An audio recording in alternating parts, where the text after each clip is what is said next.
the respected Chief Guest Sri Vijay Jardhari sir to grace us with your insightful words and enlighten us with your wisdom.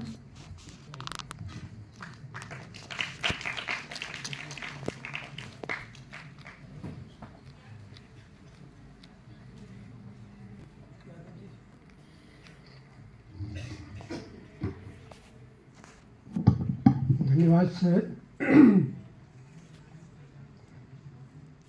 सबसे पहले मैं धन्यवाद देना चाहता हूँ आयोजकों को, जिन्होंने इतने महत्वपूर्ण कार्यक्रम में मुझे यहाँ आमंत्रित किया।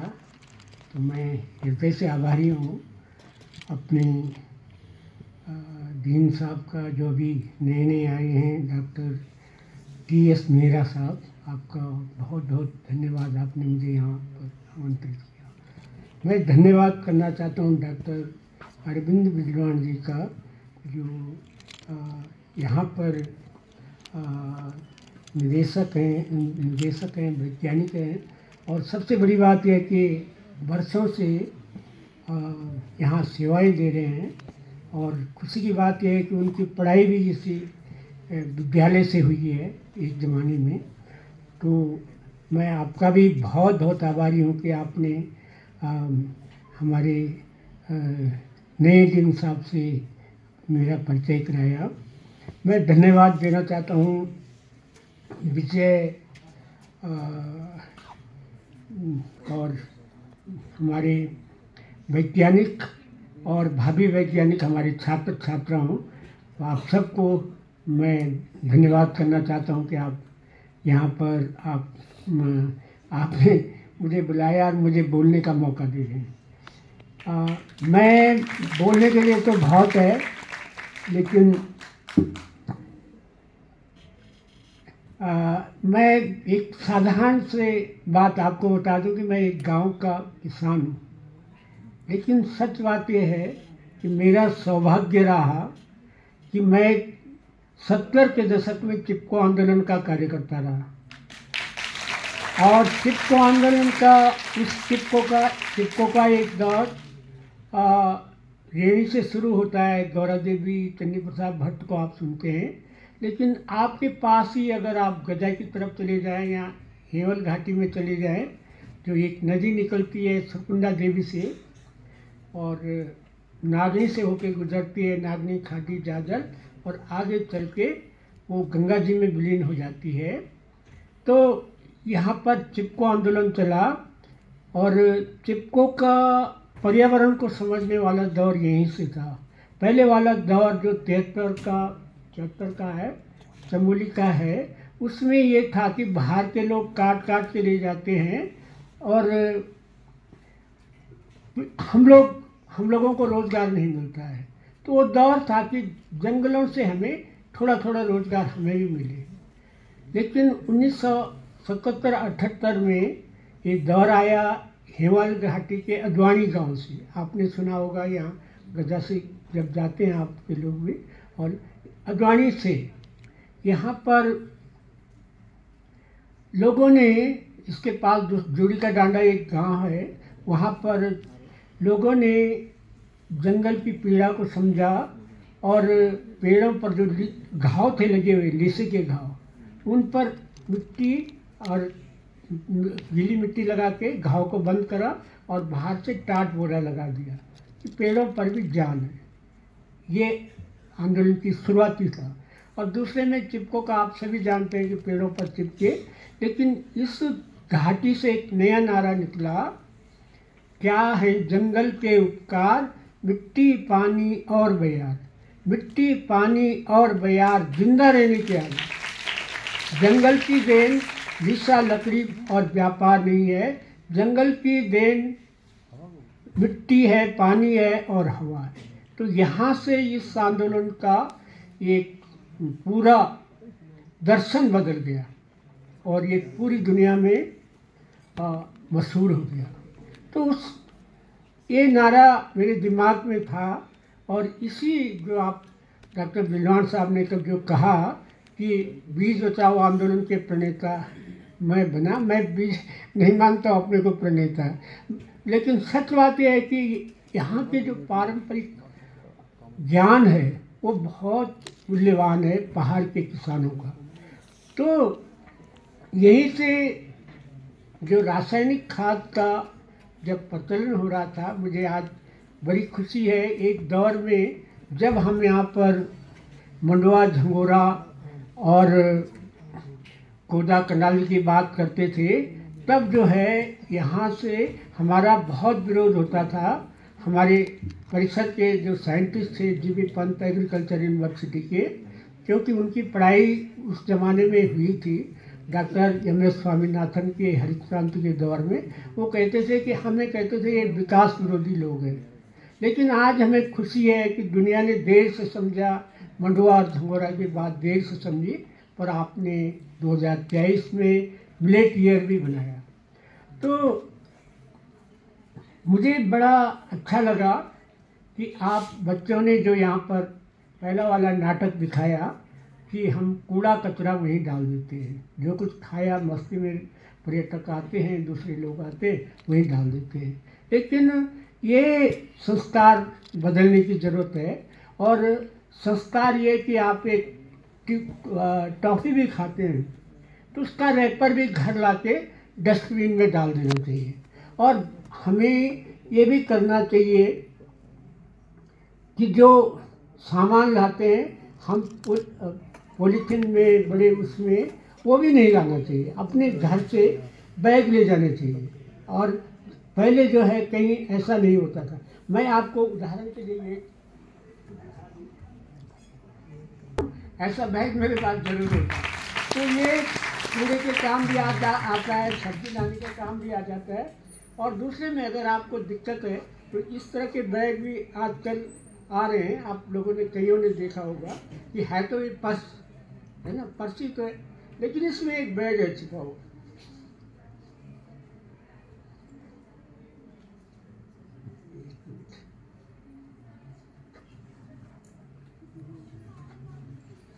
देखिए इसमें पूरा झोला है।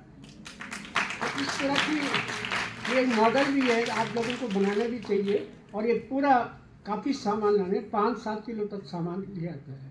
तो क्यों ना हम ऐसी चीज़ों का इस्तेमाल करें कि घर से कुछ ले जाए अपने उसके लिए। तो मैं आपको, और दूसरे में मैंने एक कुर्ता सिलाया, लेकिन कुर्ते का टुकड़ा बचा। मैंने दर्जी से बोला, यार मैंने कहा ये बोल दो बस क्या करोगे, मैंने कहा यार मेरे काम आएगा, तो रुमाल के काम भी आ रहा है।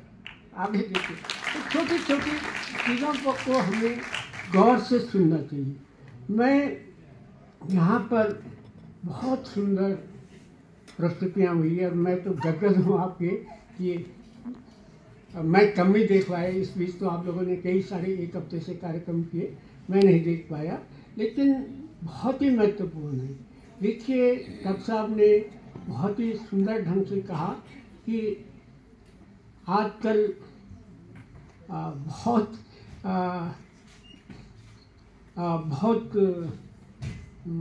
क्या कहते हैं, जंगली जानवरों का बहुत ज़्यादा वो हो रहा है, जिनको हमने एक नारा भी दिया है, खेती पर किसकी मार, जंगली जानवर, मौसम और सरकार। हम कहते हैं खेती को अगर बचाना है तो 3 चीज़ें कर दीजिए। पहली, दिन को बंदर और रात को सूअर।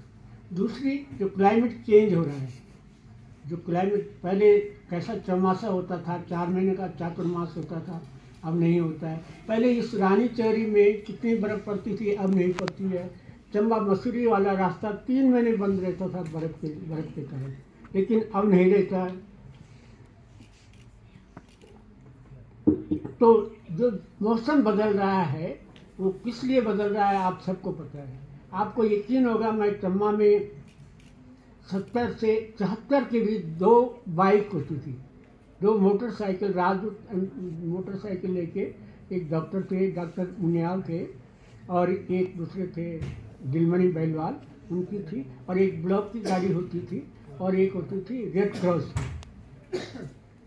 और आज कितनी गाड़ियाँ आप देखिए, एक एक घर पर 3-3 गाड़ियाँ हैं।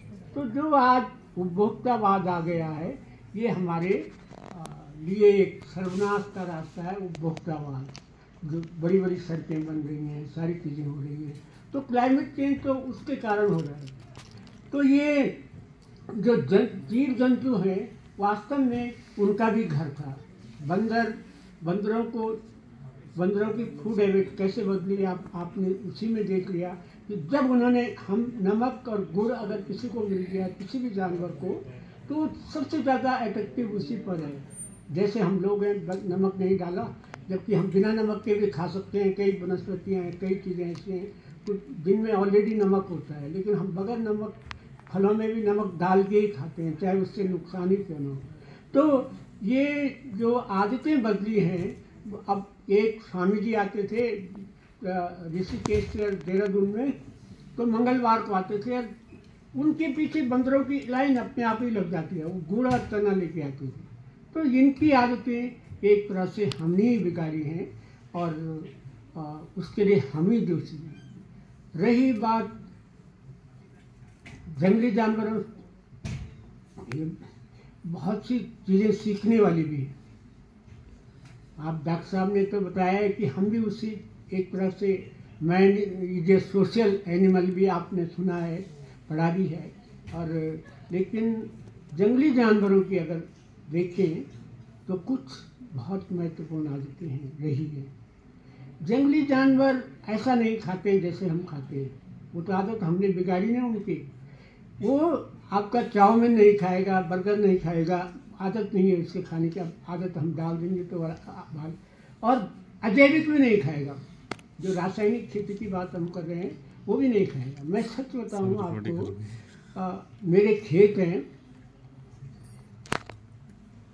उनमें हम लोगों ने हंसराज भी लगाया है, डॉक्टर साहब, थापा चीनी लगाई है, रिक्खा लगाई है, कई प्रजाति लंबा वाला धान है। तो आप यकीन करिए कि सबसे ज़्यादा पक्षी वहीं आ रहे हैं, और जगह नहीं जा रहे हैं। पक्षियों को देखिए, ढूंढने की कला कैसे उनमें कि ये स्वादिष्ट है, ये जहर नहीं है इसमें। आप सच मानिए सबसे ज़्यादा आप मैं दिखा भी सकता हूँ, कुछ हमने कल काटा भी है। सबसे ज़्यादा पक्षी हमारे खेतों में आते हैं। क्यों आते भाई? मैं बचपन में जब हम चुल्लू खाते थे, तब खुमानी कम होती थी, तो चुल्लू का फल देखते थे, चुल्लू की दानी, तो पक्षी का खाया हुआ है, हम उसको खाते थे। तो कहते हैं हम समझते थे कि शायद पक्षी के खाने से वो मीठा होगा। सबसे मीठा होता था सारे फलों में जिसको, लेकिन नहीं। आप ये देखिए पक्षी की कितनी समझदारी है, उसी फल को ढूंढता है जो मीठा है। वो तो पक्षी की समझदारी है ना। तो हमने और पक्षियों में या जानवरों में कितनी कमी है, मतलब आप ये देखिए। दूसरे में आजकल ह्यूमैनिटी की बात होती है। भालू के बारे में जो हमने सुना है, पहले लोग शिकार करने जाते थे, भालू को गोली लगा देते थे, जब वाइल्ड लाइफ एक्ट का ज़्यादा प्रचलन नहीं था।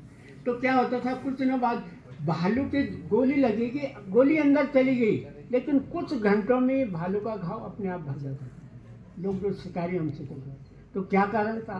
क्योंकि भालू ऐसी चीज़ें खाता है, ऐसी चीज़ें खाता है कि वो अपनी इम्यूनिटी अपने आप बना लेता है। हम पिछले कोविड काल में आपने देखा कितनी बीमारियाँ हैं, कितने लोग गुजरे। लेकिन अगर हमें अपनी खान पान की जो आदतें हैं, उनको तो एक तरह से मुझे 2-3 दिन से असल में सच बताऊँ, खांसी।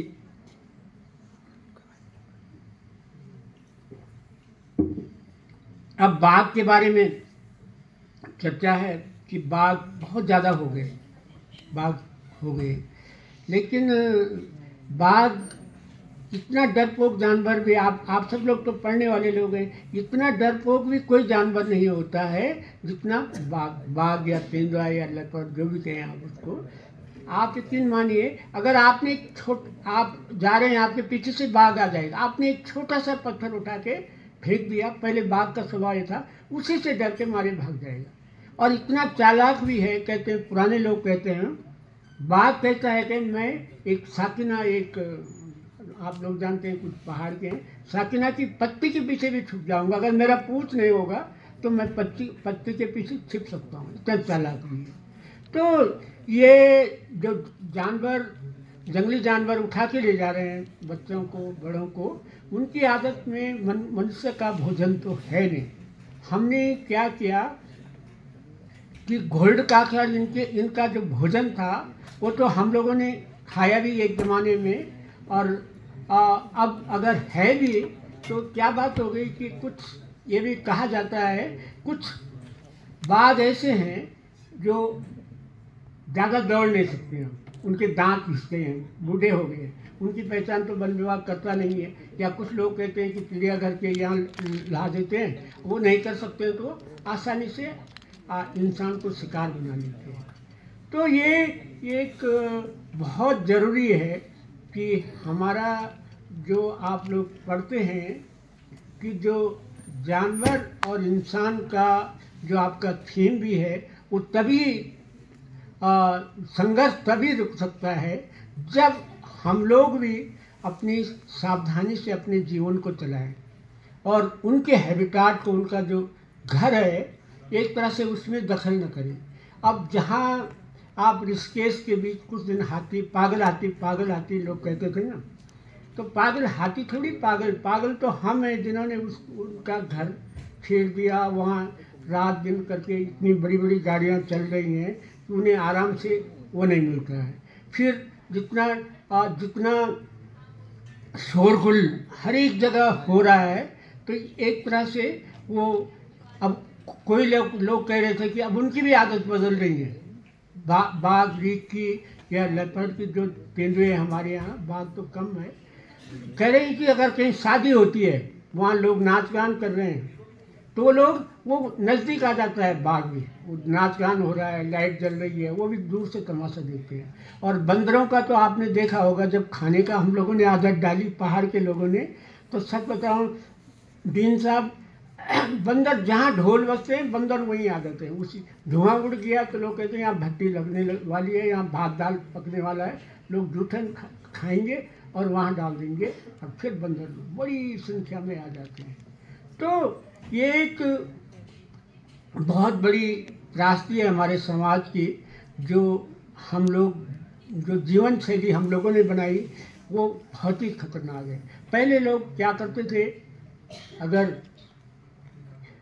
जूठन भी है तो पशु को खिला देते। शादियों में भी तब पत्तल का रिवाज था, मालू के पत्ते होते थे, तिमली के होते थे, और दूसरे मैंग के पत्ते होते थे, पत्तों को एक तरह से इकट्ठा करके जानवरों को, अब क्या खिलाएंगे जानवरों को, तो वो खिला नहीं सकते, सब पॉलीथीन वाली पत्तल आ रहे हैं, सारा आ रहा है हमारी जीवन शैली में। तो ये बदलने की ज़रूरत है, और ये जागरण की ज़रूरत है कि हम अपना जीवन, अपनी जो एक तरह से आदतें हैं उसको भी बदलें। और हमारी जो धरती है, अब आप ये देखिए, जीव जंतु नहीं होंगे, अगर मधुमक्खियाँ खत्म हो गई तो क्या हमारी खेती बच सकती है? और कीट पतंगे भी, अगर जो हानिकारक कीट पतंगे भी हैं, ये भी अगर खत्म हो गए, माना सारे के सारे, तो हमारी खेती बचेगी ही नहीं। तो एक सामंजस्य बिठाने की ज़रूरत है। और यहाँ पर बहुत अच्छे प्रयोग होते हैं यूनिवर्सिटी में भी। मैं कई बार